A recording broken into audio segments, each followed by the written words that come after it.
Some et any sont des quantifieurs, c'est-à-dire qu'on les utilise devant les noms comme déterminant de quantité. Mais la quantité exprimée par some et any n'est pas précisée. Elle est inconnue et d'ailleurs pas importante. Car on ne veut pas dire un peu ou beaucoup, mais des ou du. Some sera utilisé dans les phrases affirmatives. I brought you some books from the library. Je t'ai apporté des livres de la bibliothèque. Ou dans des phrases interrogatives. Is there some bread left? Est-ce qu'il reste du pain? Any, quant à lui, fonctionne principalement dans des phrases négatives. D'ailleurs, gardez le N de any comme moyen mémotechnique pour vous rappeler qu'il est pour les phrases négatives. I don't have the time to read any books.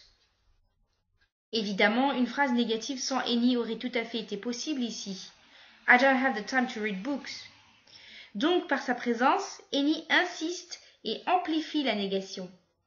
En français, on devra rajouter un adjectif ou un adverbe, comme « je n'ai pas le temps de lire un quelconque livre » ou « je n'ai pas le temps de lire des livres du tout ». Any pourra s'employer dans des phrases affirmatives lorsqu'il signifie tout ou n'importe quel. Exemple, I'm ready to do any type of job. Je suis prête à faire tout type de travail. Comme some, any s'emploiera également dans les phrases interrogatives. Mais la différence, c'est qu'avec some, on attend une réponse positive, alors qu'avec any, soit on ne connaît pas la réponse, soit on attend une réponse négative.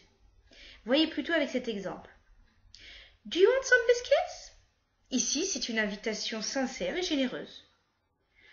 Alors que Do you want any biscuits? Soit on n'ose pas trop demander, soit on n'a pas envie qu'il ou elle accepte.